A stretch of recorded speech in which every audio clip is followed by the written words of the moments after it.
Si tout le monde te regarde, t'es à fond le slip. Bonjour Zep, voici Bonjour. le 15e album de Titeuf. Et c'est un événement complètement à fond le slip, hein. C'est vrai. Complètement à fond le slip, je suis d'accord avec vous. Il est incroyable ce Titeuf. Il lui en arrive dans ce monde incroyable. Ça finit parfois un peu mal. Oui, ça finit rarement bien pour lui, mais la vie continue, quoi. Il est à l'âge où il rebondit tout le temps. Il s'intéresse très fort à des choses, mais la page d'après, il s'intéresse à autre chose. Donc même si ça foire, il redémarre avec le même enthousiasme sur autre chose. Ouais, il est tellement mignon, hein. Alors évidemment, il y a le monde des adultes autour. On lui parle de plein de choses. On lui parle de la sexualité. Et puis il est confronté à notre monde d'aujourd'hui, Titeuf. Ouais, c'est clair que Titeuf change pas, mais le monde change. Donc c'est vrai il y a de nouvelles histoires parce que les sujets sont neufs et notamment tout l'aspect technologique qui n'existait pas avant. Donc il va être confronté à un pédophile sur Internet, à la pornographie sur Internet, au groupe de copains qui vont le tacler sur les réseaux sociaux. Et il doit composer avec ça. C'est une nouvelle donne pour les enfants. Ouais. Alors il découvre par exemple Momo qui refuse de s'asseoir à côté d'une fille à l'école parce que c'est pas sa religion. Oui, parce que c'est une réalité aujourd'hui.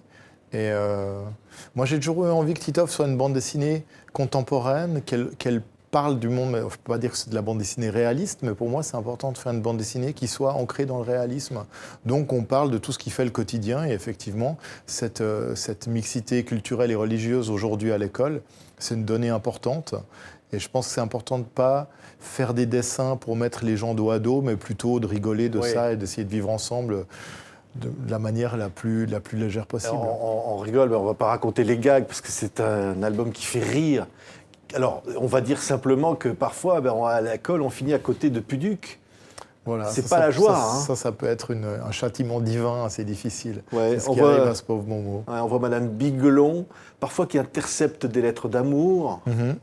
Madame Bigelon, c'est la maîtresse. C'est la maîtresse de Titeuf, ouais. Qui n'est pas exactement une maîtresse dont on est amoureux, parce que c'est quelque chose qui arrive souvent à l'âge de Titeuf. Mais là, lui, non, il n'est pas du tout amoureux de sa maîtresse. Mais voilà, par une erreur d'aiguillage due à ses copains, son mot d'amour qu'il aura tellement peaufiné finit dans le bureau de sa maîtresse. Ouais. Il y a un copain Loïc qui est un petit peu illuminé. Lui, il a lu partout que le 11 septembre, c'est le chiffre 11. Et qu'il y a peut-être des météorites qui vont tomber sur la Terre. Ouais, hein. C'est une nouvelle donne qui est vraiment importante aussi. Alors nous, il y a toujours eu ces théories du complot, mais aujourd'hui, c'est tellement relayé par Internet qu'il y a beaucoup d'enfants qui sont très très sujets à ça et qui suivent toutes ces théories complotistes. Que ce soit effectivement toute la numérologie, nos dirigeants sont des extraterrestres ou des lézards, les Illuminati, etc. C'est des choses qui intéressent, évidemment, qui sont plus intéressantes que d'apprendre des dates de géographie. Donc ça passionne beaucoup d'enfants, mais ça peut devenir envahissant et d'une certaine manière les empêcher de vivre, parce que c'est vivre avec une peur. Et c'est vrai que les peurs d'enfants, c'est quelque chose que les adultes ne savent pas très bien gérer. Ils le gèrent entre eux, mais souvent on n'arrive pas à comprendre l'aspect sérieux du truc. Oui, et en même temps, il y a les rêves de Titeuf qui sont pleins de poésie. Alors c'est vrai que les rêves, parfois quand on lui demande qu'est-ce qu'il veut faire plus tard, il dit qu'il veut finir tueur de zombies au multimarket de Roussilly. Voilà, oui, parce qu'on lui demande quel est son centre d'intérêt. Donc pour lui, un centre d'intérêt, c'est un centre commercial intéressant. Donc il mélange un petit peu, il mélange les données.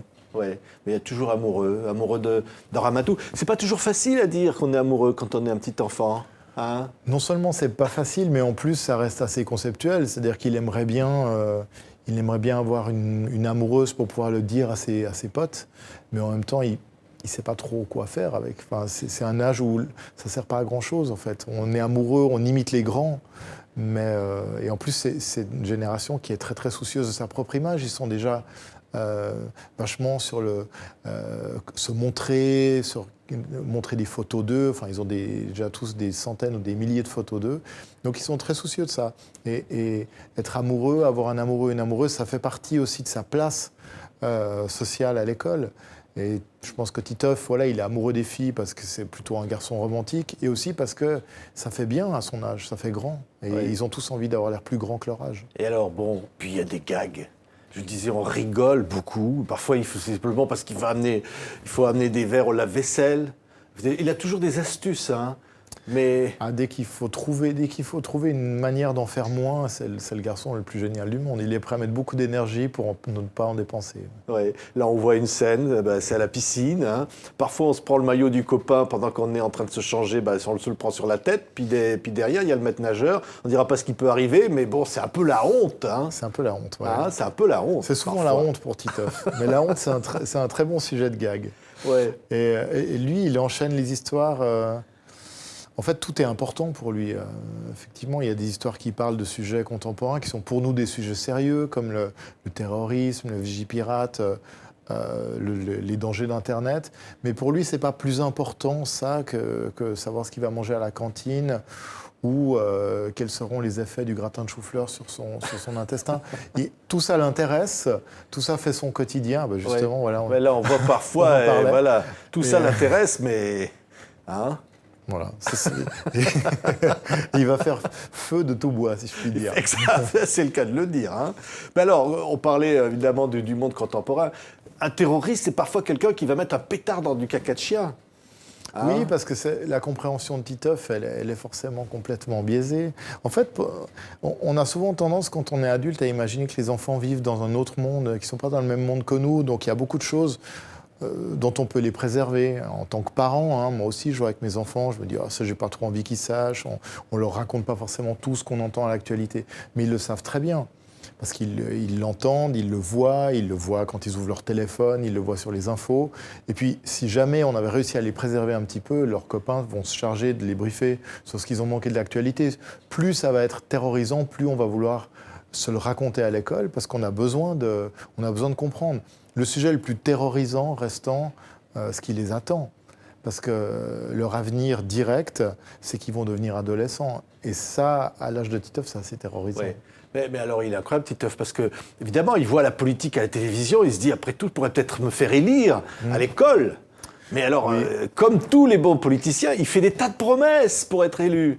Il a tout compris. Hein. Oui, et Manu le rappelle à l'ordre, parce qu'à un moment, il se rend compte qu'il est allé trop loin. Il dit « j'ai été pris par la fièvre du pouvoir ». Manu lui dit « essaye le suppositoire de la réalité Ouais, c'est ça. ». Ah oui, non, mais il promet tout. Il promet des frites, évidemment, à tous les repas. Puis il promet même que Puduc mettra des chaussettes à la fraise. Mais bon, les filles promettent des poneys, des tours en poney à tout le monde. Donc chacun mais y va de sa promesse. Je ne sais pas lequel est le pire. Oui, mais alors le problème, c'est que s'il est élu, qu'est-ce qui peut arriver? Parce qu'après, quand on a fait plein de promesses, c'est pas évident. Hein. Ouais, c'est ça le problème. C'est ça le problème des promesses. Oui. Donc ça, c'est les pages que j'ai faites pendant toute l'actualité, pendant que je dessine l'album, teinte un peu la teneur de l'album. Et là, effectivement, pendant cette année, on a énormément mangé de campagne électorale, donc ça ressort dans l'album aussi. Ouais. Ce qui est émouvant, souvent, parce qu'il y a beaucoup de tendresse à chaque page, c'est par exemple quand les adultes ne disent pas la vérité aux enfants sur ce monde cruel auquel les enfants sont confrontés. Il y a une planche tout à fait fantastique. Ils croisent le monde, ils croisent qu'on voit à la télévision des exécutions, des choses horribles. Et puis finalement, ce monde-là, il ne comprend pas forcément le monde des adultes. En fait, il comprend déjà que les adultes lui racontent n'importe quoi. Il comprend qu'on lui cache la vérité, mais il ne sait pas encore forcément quelle est la vérité. Pour certaines choses, il a bien compris, d'autres, il ne comprend pas. Il passe devant un sex shop où il y a des habits SM et son père lui dit c'est une boutique pour les policiers nudistes. Il comprend bien que ça ne doit pas être tout à fait vrai, mais il ne comprend pas forcément quelle est la nature de mensonge. Et à la fin, lui raconte un mensonge à ses parents pour échapper à une punition scolaire. Et évidemment, il ne le croit pas, il le punissent et il dit quand même, moi je fais des efforts toute la journée pour croire à vos salades, pour y faire un effort pour moi. Et c'est vrai, il est pile à cet âge où il a compris qu'on ne lui disait pas toujours la vérité. Il a compris qu'on lui disait ça parce qu'on ne savait pas toujours. Et cet âge-là, il est passionnant parce que c'est le moment où on se rend compte qu'au-dessus de nous, le monde des adultes ne sait pas tout. Et donc, on ne va pas pouvoir compter sur eux pour tout nous dire et qu'il faut qu'à un moment, on compte sur notre imagination et notre créativité pour comprendre le monde dans lequel on vit. Oui. Et en plus, c'est leur monde, c'est le monde des enfants, c'est-à-dire qu'il va être à eux après. Et ils se rendent compte que ce qu'on en a fait, nous, ce n'est pas forcément la réussite la plus totale. Donc, qu'on va leur laisser un truc qui est un peu à retaper. Oui. Et ce qui est émouvant, c'est que quand on est adulte et qu'on lit Titeuf, eh bien, c'est le renvoi de sa propre enfance. Et finalement, on rit. Les adultes adorent Titeuf. Oui, il y a plein d'adultes, mais je pense qu'on a du plaisir à retrouver son enfance. Parce que c'est un âge qu'on a oublié souvent. On garde peu de choses de son enfance. On se souvient de quelques souvenirs, souvent parce qu'on nous les a racontés, mais l'essentiel, on l'a un petit peu perdu. Et c'est toujours vachement drôle de le retrouver. Ouais. C'est même s'il n'y avait pas de téléphone portable, il n'y avait pas tout ça, on se rend compte qu'à travers Titeuf, l'enfance est éternelle. Il y a quelque chose d'éternel. Il y a quelque chose d'éternel, je pense. Ouais, il y a vraiment ce sentiment d'urgence, l'envie de grandir, l'envie de comprendre. Et puis oui, cet âge où on a envie de devenir les adultes à la place des adultes, ça, je pense que les enfants d'il y a 3 siècles ressentaient la même chose. Alors l'enfance peut-être démarrait à un autre moment, mais il y a des sentiments qui nous relient d'une génération à l'autre. Ouais. Si personne ne te regarde, c'est que tu es invisible. C'est ça le rêve, finalement. Bah, à cet âge-là, non. À notre âge, souvent, c'est le rêve, mais à cet âge-là, ils sont vachement inquiets justement d'être populaires. Ça devient un truc, c'est un mot qui est important pour eux, être populaire, être vu par les autres, être à fond le slip, quoi. Il faut être le roi de la récré. Ouais, ben là on le voit. Hein. Ça, c'était évidemment, on le disait, quand il faut se changer. Hein. Tout ça, c'est la vie, finalement, Zep. C'est la vie. Ouais. C'est la vie de Titeuf, en tout cas. C'est finalement l'enfance qui imprime tout, qui imprime le monde, une espèce d'éponge. Ouais, qui le regarde. C'est vrai. Pour moi, c'est aussi une manière très salutaire de raconter des histoires, parce que à travers Titeuf, je peux parler de tout.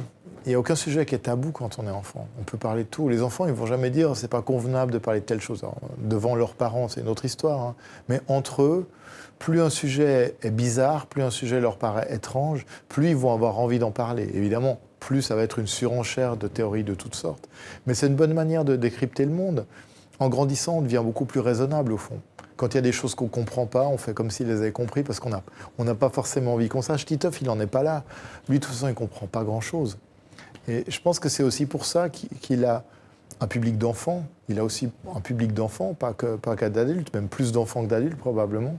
Parce que pour les enfants, c'est rassurant de voir qu'il comprend encore vachement moins bien que les enfants de son âge. Parce qu'eux, ils ont compris beaucoup de choses que Titeuf n'a toujours pas compris. Merci beaucoup, Zep. C'est le 15e album, bientôt 25 ans que ce personnage a été créé.